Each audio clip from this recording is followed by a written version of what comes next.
Bienvenue dans Sacrée Sexualité, le podcast où on parle de sexualité, mais pas comme à la télé. Je m'appelle Livia Quero, je suis écrivaine, je suis coach en sexualité et je suis aussi très fan de comédie romantique. Et tu vois, dans les comédies romantiques, le sexe c'est toujours automatique, fluide, génial et parfait. Et ça ressemble pas trop à la réalité. On ne nous montre pas tous les moments maladroits, compliqués, qui sont durs à naviguer. Et on ne nous montre pas non plus toute la dimension magique, sacrée de la sexualité qui va bien au-delà de mélanger les corps. Eh bien, tu sais quoi, dans ce podcast, c'est exactement ce qu'on va faire. On va parler des choses qui sont un peu compliquées, un peu difficiles et dont personne ne parle jamais. Et en même temps, on va parler de la dimension spirituelle, énergétique de la sexualité qui en fait un outil qui te permet de te reconnecter à qui tu es et qui impacte tous les aspects de ta vie. Je suis très heureuse de t'accueillir dans ce podcast et je te dis à tout de suite pour l'épisode du jour. Hello les amis, j'espère que vous allez super bien et que la vie est douce. Aujourd'hui, je vous fais un épisode qui pour moi est très important. Vraiment, si vous pouvez l'enregistrer, le réécouter, le passer à des amis, ça va vraiment changer votre vie. Et bon, on pourrait dire ça de beaucoup de mes épisodes, mais celui-là vraiment, je pense qu'il est vraiment très important. On va parler de l'importance de donner et recevoir du feedback. Et en fait, du feedback, c'est quoi ? C'est faire des retours. Donc, je te fais un retour, tu me fais un retour sur ton expérience, sur comment tu as vécu une situation, etc. C'est fondamental et en fait, je le sais depuis très longtemps, mais récemment, j'ai réalisé à quel point c'était important et à quel point c'était pas quelque chose de courant. Tout le monde n'a pas une culture du feedback et donc je vais en parler dans cet épisode en espérant vraiment vous transmettre un outil qui va changer les choses pour vous. Ça peut paraître hyper simple et basique, mais la vérité c'est que la plupart des gens ne le font pas. Donc, let's go! Pourquoi je fais cet épisode ? C'est parce que j'ai remarqué quelque chose, j'ai une réalisation de ouf là, ces dernières semaines, que quand je regarde toutes mes relations, surtout professionnelles pour être honnête, qui ont dégénéré, c'est souvent parce que j'avais des personnes qui étaient mécontentes de moi, mais qui ne me l'ont pas dit sur le coup, et qui du coup ont entretenu un mécontentement pendant des semaines et des mois, jusqu'à ce que je le réalise et que ce soit trop tard. Et je déteste ça.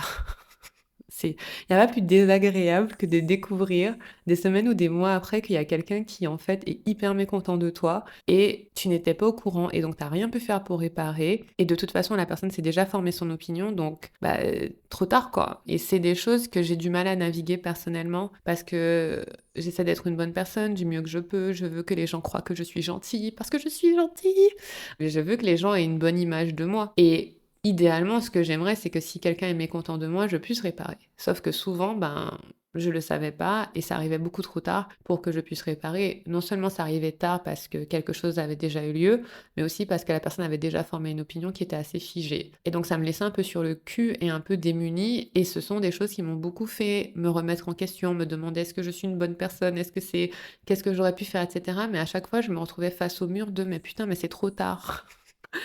Et donc, ça, c'est ce qui m'a motivée à enregistrer cet épisode parce que j'ai cette réalisation-là.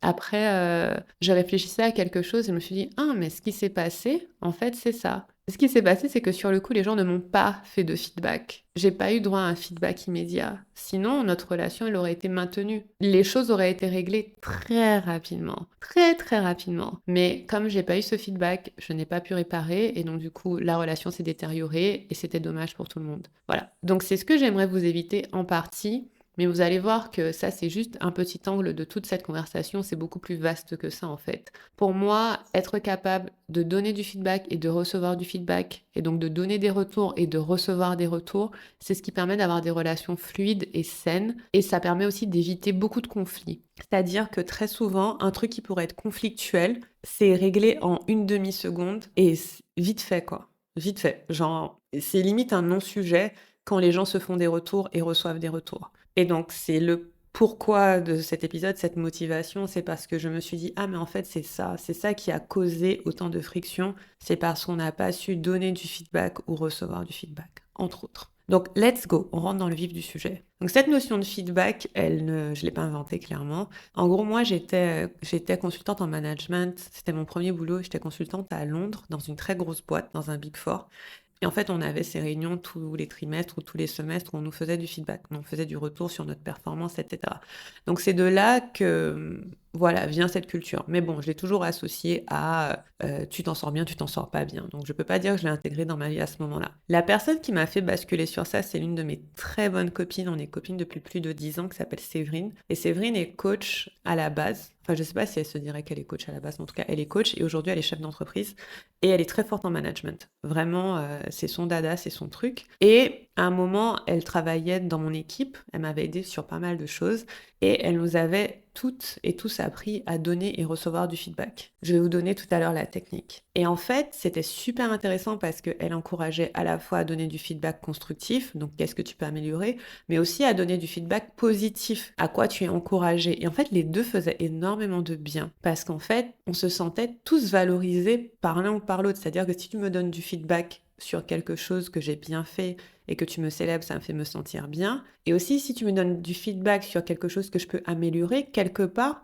ça me donne une chance en fait d'être encore mieux. Et il y avait un cercle vertueux là-dedans que j'ai trop kiffé. Et donc à partir de là, j'ai bien aimé ça. Bon, après, ça n'a pas toujours fonctionné quand la personne en face a du mal à recevoir du feedback. Donc c'est en fait une culture à entretenir. Quand je dis culture, c'est au sens large. C'est un état d'esprit, une valeur à entretenir dans les espaces dans lesquels vous interagissez. Et je dirais que la deuxième personne qui m'a vraiment fait comprendre ça, c'est quand je me suis formée en résolution des traumas, c'était Rachel Maddox. Et Rachel, dans son programme, elle avait vraiment cette culture du feedback, de lui faire des retours. En particulier, je me rappelle que comme elle est blanche et que dans le groupe, on avait tous des ethnicités diverses, c'était important pour elle d'avoir du feedback sur comment chaque personne se sentait. Si par exemple des limites étaient dépassées, si en tant que personne noire tu te sentais pas à l'aise, etc.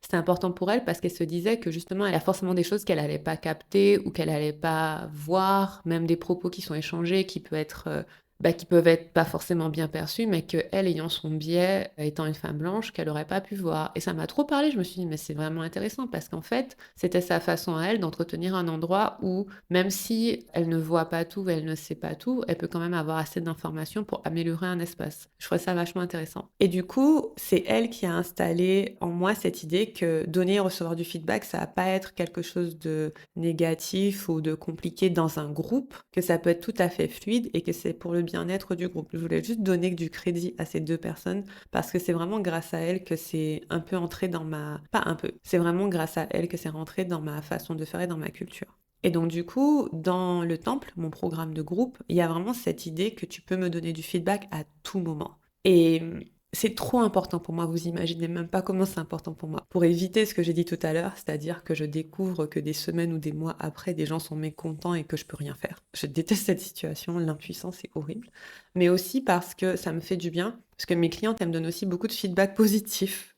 Et donc, on a un groupe sur Slack, qui est notre appli de discussion, où il y a un canal feedback, où elles peuvent faire un retour. Et donc, elles me font beaucoup de retours positifs sur les podcasts qu'elles aiment, les sujets qu'elles aiment, les pratiques qu'elles ont aimées, etc. Et donc, je dirais que 9 fois sur 10, c'est un retour comme ça. Et ça me fait beaucoup de bien parce que ça me dit qu'est-ce qui leur parle et qu'est-ce que je devrais continuer à faire parce que je peux pas le deviner. Je peux pas deviner sur quoi je peux continuer. Et donc, ça m'encourage, ça me fait me dire, OK, ça, cette direction-là, elle est intéressante, etc. Donc, c'est canon, c'est un super retour. Et une fois sur 10, on va dire que c'est un feedback constructif sur quelque chose qui ne leur a pas plu. Et parfois, c'est très personnel à elles. C'est-à-dire que parfois, ça va être un truc, une façon de dire, une façon de faire, etc., qui leur a pas convenu. Et donc, elles vont me le dire. Et je vais vous donner tout à l'heure ma technique de feedback, mais elles vont me le dire. Et du coup, je vais le lire, je vais l'intégrer et je vais leur répondre. Soit en leur disant que, OK, pas de souci, on peut intégrer ça, ou bien en leur disant, bah, je vois pas trop comment changer ces choses-là, mais voilà, on va voir ce qu'on fait. Par exemple, là, aujourd'hui, mes clientes m'ont dit qu'elles ont trop aimé les épisodes que j'ai fait sur Love is Blind, que ça les aide trop à comprendre comment le programme fonctionne et comment l'appliquer. Je trouve ça trop marrant. Et puis, donc ça, c'est souvent les messages que je reçois. Et puis, je me rappelle une fois où une de mes clientes, elle m'a dit que dans une pratique, c'est très spécifique, mais c'est justement très bien, elle me disait que dans une pratique, je dis de trouver un endroit qui est stable dans le corps pour se ressourcer. Donc souvent, je vais dire connectez-vous à votre cœur ou à votre respiration, etc. Et elle disait que pour elle, c'était super compliqué de trouver un endroit à l'intérieur de son corps parce que à l'époque, elle était relativement dissociée. Mais que par contre, ce qui l'aidait beaucoup, c'était des choses qui étaient sur son corps, mais à la surface. La surface de sa peau, ses narines, ses cils, ce sont des choses qui protègent et donc qui sont stables mais qui ne sont pas à l'intérieur. Et je me suis dit, ah mais trop intéressant, tu as vraiment raison, je vais intégrer ça dans mes pratiques en fait, parce que ça m'aide à améliorer tout simplement. Donc c'est pour ça que la culture du feedback est importante pour nous. Et aussi, ça arrivait que des fois, par exemple, une cliente peut ne pas avoir aimé ce que moi j'ai dit ou que quelqu'un d'autre a dit, elle me fait le retour et on l'adresse en fait. Soit je l'adresse moi et on clarifie ensemble. Il y a même une fois où j'avais une cliente qui était mécontente, elle me l'a dit direct. On s'est parlé au téléphone, je me suis excusée, j'ai réfléchi grâce à elle à comment je peux faire les choses différemment pour que ce que j'avais fait qui l'avait heurté puisse ne pas se reproduire. Ça m'a vachement aidée. Ça m'aide aussi à mettre en place des processus et des procédures qui sont plus safe pour tout le monde. Enfin, personnellement, c'est ça qui rend mon espace safe et sécurisé, mais c'est ce aussi qui me sécurise. Parce que si on me dit les choses tout de suite, eh ben, je peux les corriger et ça fait que tout le monde est en sécurité. Donc, c'est pour ça que j'adore. Donc, à la fois, ça fait que ça permet que l'espace soit mieux pour les personnes en jeu. Donc, c'est mieux pour mes clientes, c'est mieux pour les personnes avec qui j'interagis parce que ça permet d'améliorer les choses. Mais aussi, très sincèrement, c'est très égoïste, ça m'aide moi. C'est-à-dire que je préfère de loin que quelqu'un me fasse un retour et que je fasse les choses pour améliorer plutôt que quelqu'un ne me dise rien et a créé un groupe Facebook pour dire que Livia, c'est une pute, tu vois. Désolée, hein. C'est déjà arrivé, hein. Je veux dire, c'est déjà arrivé qu'on crée un groupe Facebook pour dire à quel point j'étais une mauvaise personne. Donc, je préfère de loin qu'on me dise les choses parce que comme ça, je peux adresser. J'espère que le fait que vous sachiez que des gens ont créé un groupe Facebook pour dire que j'étais une mauvaise personne ne change pas l'image que vous avez de moi, d'accord? Donc, en tout cas, je préfère de loin qu'on me fasse des retours clairs et que je puisse améliorer plutôt que de ne pas savoir et qu'on fasse des suppositions sur qui je suis, sur comment je fonctionne, qu'on tire des conclusions sur mon caractère et mon intégrité et qu'on en vienne à des extrêmes de ouf alors que je suis même pas au courant qu'il y a un problème. Donc au final, ça protège tout le monde, ça protège mon groupe, ça protège chacune et chacun de mes clientes, mais ça me protège aussi moi parce que je peux faire de mon mieux si j'ai des retours. Si j'ai pas de retour, je peux pas faire de mon mieux. Après, il y a des gens qui des fois nous font pas de feedback parce que pour eux, c'est quand même plus confortable de croire ce qu'ils veulent sur nous. Je vais pas vous mentir, il y a des gens en vrai, ils m'auraient pas fait de feedback parce que ils ont tiré une conclusion tellement rapide sur qui j'étais et sur mon caractère que pour eux, mais il n'y avait pas de retour à faire, il n'y avait pas... Non, c'était Olivier est comme ça, Olivier est comme ça. Et donc, voilà, si ça les arrange. Ce que je dis à chaque fois dans ces cas-là, c'est que si la vision qu'ils ont de moi leur permet d'avancer dans leur vie, c'est tant mieux, moi je suis d'accord, il n'y a pas de problème. Vous avez le droit de penser ce que vous voulez. Bref, mais vous voyez, ce que je veux dire, c'est que c'est pas que pour mon groupe, c'est aussi pour moi. Et donc, comme c'est aussi pour moi, c'est quelque chose qui me tient à cœur et que je vais toujours continuer d'intégrer. Maintenant, là, je vous ai donné quelques exemples spécifiques à mon entreprise et ma façon de fonctionner, mais c'est vrai dans plein d'aspects. Donc, dans le pro, c'est vrai. Donc là, je parlais de mes clientes, mais c'est aussi vrai avec mon équipe. Mon équipe, je leur fais souvent, tout le temps, constamment des retours. Elles savent tout de suite quand quelque chose ne me plaît pas. Elles savent tout de suite. J'essaie de faire en sorte qu'elles savent assez rapidement quand ça me plaît aussi. Et on corrige. Et je fais toujours en sorte que... En tout cas, je fais de mon mieux pour qu'elles réalisent que ce n'est pas par rapport à elles, mais c'est par rapport à ce qu'elles ont produit et qu'on peut toujours s'améliorer. Et donc ça, c'est important dans mon équipe. Mais même dans les relations amicales, familiales, amoureuses, sexuelles, c'est la même chose. Par exemple, vous pouvez avoir des amis et faire un feedback à votre ami en disant oui, la dernière fois quand on était avec un tel et un tel, j'ai remarqué que tu as dit ça sur moi, ça m'a pas plu. Est-ce qu'à l'avenir, tu pourrais faire en sorte de parler de moi différemment ou de pas parler de moi quand je suis là? J'en sais rien. Amoureusement, dans votre relation amoureuse, c'est l'un des endroits où c'est le plus important de ne pas entretenir de ressentiment et de faire tout de suite le retour à la personne. Par exemple, de faire le retour que à chaque fois que tu déposes les enfants en retard à l'école, ça me met en anxiété et ça me donne l'impression que c'est moi qui dois faire tout le travail pour qu'ils soient prêts à l'heure, nanana. Et donc, à l'avenir, j'aimerais que tu t'organises pour être à l'heure. Je ne sais pas. Peu importe ce que c'est, vous pouvez toujours faire ces retours-là. Et on va voir en face comment les accueillir. Mais ces retours-là permettent qu'il n'y ait pas de conflit. Parce que des fois la personne en face ne se rend même pas compte. Et de deux, quand c'est verbalisé, on peut en faire quelque chose, on peut avancer. Mais tant que c'est pas verbalisé, on peut pas avancer. Et en sexualité, c'est d'autant plus important. C'est d'autant plus important que dans votre rapport à la sexualité, si vous faites la sexualité avec quelqu'un d'autre, vous puissiez faire des retours parce que sinon, vous aurez pas de plaisir en fait, tout simplement. Si vous n'êtes pas en mesure de dire à l'autre, voici ce qui me convient, voici ce qui me convient pas, ça veut dire que vous n'êtes pas en pilotage de votre plaisir. Et donc dans une relation sexuelle, c'est important de pouvoir dire: «J'ai adoré quand tu as fait telle ou telle chose, ça m'a vraiment fait plaisir», donc un feedback positif et en même temps, «Quand tu as fait ça, c'est pas trop mon truc, est-ce que tu peux faire un peu différemment?» pour s'assurer qu'on reste dans le plaisir et qu'on n'est pas en train de juste subir un rapport ou de faire quelque chose juste pour plaire à l'autre, quoi. Et pour moi, c'est ça l'intégrité, en fait, c'est de pouvoir être clair sur qu'est-ce qui me convient, qu'est-ce qui me convient pas, comment on peut essayer de faire les choses différemment. Maintenant, je vais parler de recevoir du feedback et on va partir sur cet exemple sexo. La capacité à recevoir le feedback, elle est aussi très importante et c'est quelque chose que nous, personnellement, on doit tous œuvrer à développer et idéalement le transmettre aux personnes autour de nous pour qu'elles puissent être capables de le recevoir aussi sans prendre la mouche et sans se sentir vexées. Donc si on reprend cet exemple sexo, imaginons j'ai un rapport avec un partenaire et il est en train de me faire un cuni. Allez, feedback. Ah, j'aime bien quand tu fais comme ça, c'est génial, reste là. Trop bien. Imaginez la personne, elle n'écoute pas. Elle dit non, non, non, non, moi je veux faire comme je veux. Mais. Ok, bon. Parfois, ça peut arriver dans certains jeux que la personne ne nous écoute pas, mais c'est un peu dommage que tu lui dises exactement ce que tu veux et qu'elle te dise non.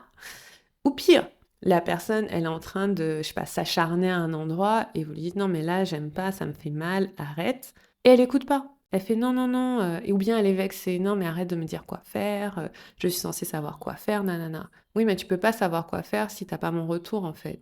Tu peux pas savoir comment prendre soin de moi si tu ne m'écoutes pas. Tu ne peux pas savoir comment prendre soin de moi si tu ne m'écoutes pas. Tu te bases sur quoi exactement? C'est ça le truc, c'est sur quoi tu te bases. Et c'est ça la force du feedback, c'est que vous communiquez aux gens, et c'est ça la force du feedback en fait, c'est que vous communiquez aux gens comment interagir avec vous, parce qu'on est tous différents. Quelque chose qui va plaire à quelqu'un ne va pas plaire à l'autre personne, et quelque chose qui ne va pas plaire à quelqu'un va peut-être être génial pour l'autre personne, et ce dans toutes les sphères. Faire un retour, c'est un peu comme donner à quelqu'un le mode d'emploi sur comment on fonctionne. Au fur et à mesure, la personne elle commence à vraiment nous connaître, par exemple si c'est une relation sur la durée, qu'elle soit sexuelle, amoureuse, amicale, professionnelle, la personne commence à vraiment nous connaître et ça permet vraiment de donner les contours de notre relation. Mais si l'un des deux est vexé, prend la mouche, n'écoute pas, mais on va faire comment? Comment on va faire? Comment on va faire? On peut pas fonctionner comme ça. Ça fait que l'un d'entre nous sera frustré, aura du ressentiment parce qu'il se sentira pas écouté. Et donc ça, cet exemple-là que vous comprenez sûrement très bien en sexo, c'est le même dans toutes les autres sphères en fait. Si, quand je te fais un retour, tu n'es pas capable de le recevoir et que tu prends la mouche et que tu es vexé, ça veut dire que tu ne sais pas comment interagir avec moi puisque tu n'écoutes pas. Tu veux interagir comme toi tu veux interagir, sauf que moi je suis une personne aussi, je suis une personne humaine qui a certains besoins, qui a certaines limites, qui a certaines choses qui me déclenchent. Enfin, on navigue tous notre humanité comme on veut et comme on peut. Et donc j'ai le droit de demander à ce qu'on interagisse avec moi d'une certaine façon. Voilà. On va voir tout à l'heure que on peut négocier sur ça, mais en tout cas pour moi c'est la base. Et donc c'est important d'avoir quelqu'un en face qui sait recevoir notre feedback sans prendre la mouche et sans être vexé. Et c'est aussi crucial que nous puissions recevoir du feedback sans prendre la mouche et sans être vexé. C'est pas évident, mais c'est important. Et donc comment apprendre à recevoir ce feedback? Personnellement, ce qui m'aide, c'est de me dire que aucun feedback n'a à voir avec moi. Rien à voir avec moi, ça a tout à voir avec la personne qui me le dit. C'est-à-dire que moi qui reçois le feedback de quelqu'un, c'est moi qui choisis de prendre soin de cette personne. Et donc, si tout de suite je ramène à moi et que je me mets sur la défensive et que je me dis ah non, non, non, non, c'est faux, nanana, je suis en train d'ignorer ce qu'elle me dit. Or, si je veux une relation harmonieuse avec cette personne, quand elle me fait son retour, je l'écoute, je peux le comprendre ou pas, on ne peut être d'accord ou pas en première instance, mais je dois au moins l'écouter pour le comprendre. Je dois au moins l'écouter pour le comprendre. Pourquoi? Parce que je sais que ça va être une clé pour que notre relation soit meilleure ensuite. Et ça va être une première étape pour pouvoir discuter et voir où est-ce qu'on arrive pour que cette personne se sente mieux dans la relation. Pour moi, c'est tellement fondamental, c'est vraiment important et ça permet vraiment de se sentir bien en fait.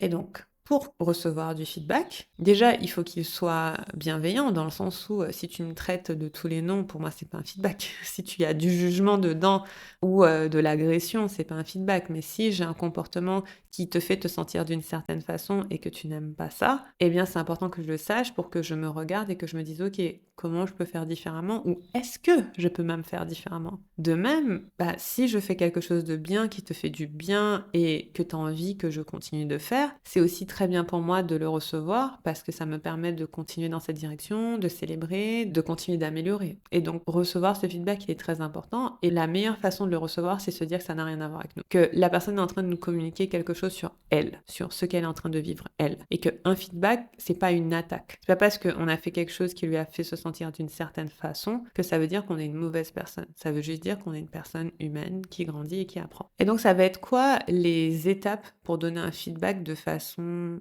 on va dire, constructive, c'est-à-dire qui permet d'avancer.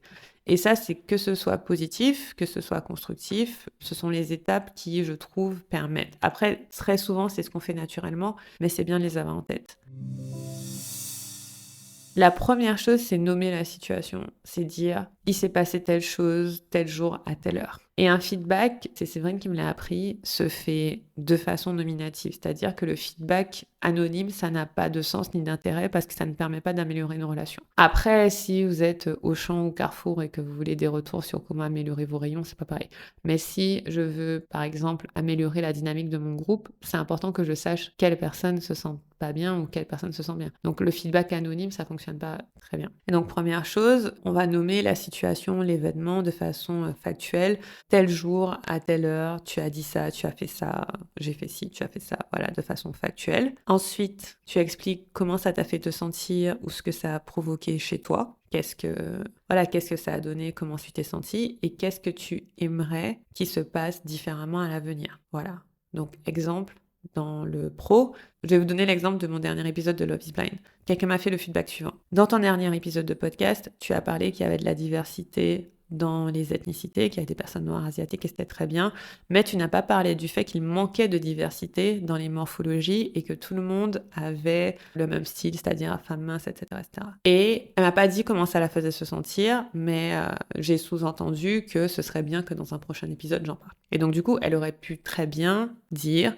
Ça m'a fait me sentir invisibilisée à mon tour, comme si on ne se rendait pas compte que c'était un problème. Et si c'est possible pour toi, j'aimerais bien que dans un prochain épisode, tu l'adresses. Elle me l'a pas demandé, mais elle aurait pu le demander comme ça. Mais en tout cas, elle m'a fait le retour déjà que je l'ai pas dit et ça m'a beaucoup aidé. Et donc du coup, le résultat de ça, c'est qu'après on discute. Et spécifiquement, on négocie. J'adore le terme négociation. Mais une fois que je sais ce qui s'est passé, comment tu t'es senti et ce que tu attends de moi, on peut négocier. Et parfois, ça va être un simple « Ah oui, pas de souci, t'as raison, je vais faire ça, donc je vais en parler ou je vais modifier telle chose. » Ou bien ça peut être ok, je peux en parler d'une certaine façon, mais pas d'une autre façon. Je peux faire ça d'une certaine façon, mais pas d'une autre façon. Est-ce que ça te conviendrait? Donc, par exemple, j'avais une cliente qui m'a fait le feedback qu'il y a un sujet dont je parlais souvent dans mon podcast qui la gênait et qu'elle aimerait que j'en parle moins. Et donc, du coup, je lui ai dit, j'entends, mais je peux pas en parler moins parce que ça fait partie de mon expression. Par contre, ça peut être intéressant qu'on voit ensemble pourquoi ça te gêne et pourquoi ça te déclenche. Et donc, du coup, c'est une chose dont on a discuté, dont on a parlé. Et donc, c'est tout à fait ok de dire que on entend le feedback et on le comprend, mais qu'on ne va pas forcément l'appliquer parce que ça va pas dans le sens de notre intégrité non plus et de qui on est. On va pas se sacrifier ou s'effacer à cause d'un feedback. Mais par contre, l'important, c'est de dire qu'on l'a entendu et qu'on est OK de l'adresser d'une façon ou d'une autre. Vous voyez? Donc, je vais reprendre les 4 étapes. 1, je dis l'événement, je dis la situation. 2, comment ça m'a fait me sentir. 3, qu'est-ce que j'aimerais qu'il se passe différemment à l'avenir. Et 4, on négocie et on discute sur ce qui est possible. En général, ce qui part en couille dans ces trucs-là, c'est que la personne qui reçoit le feedback se met sur la défensive et tout de suite se défend et justifie. Ah oui, mais c'est pour telle raison. Ah oui, mais t'as pas compris. Ah oui, mais machin. C'est super chiant.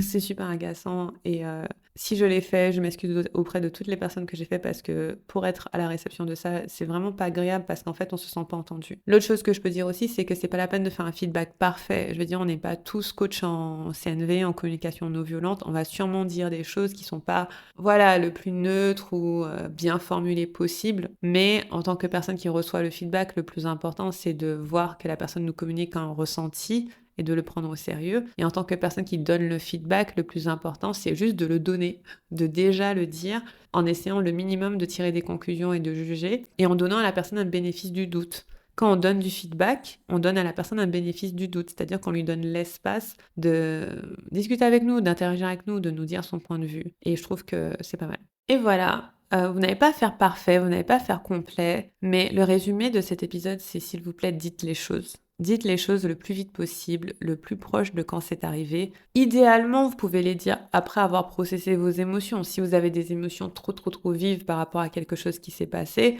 prendre le temps de processer les émotions, ça peut être chouette. Mais en même temps, j'ai envie de dire, entre ne pas le dire, ne jamais le dire et processer ses émotions et le dire avec des émotions, je préfère encore que vous le disiez avec des émotions. Parce que parfois, il y a un truc qui nous dérange et sur le moment, c'est peut-être le meilleur moment de le dire aussi, même si c'est pas de la façon la mieux formulée. Voilà.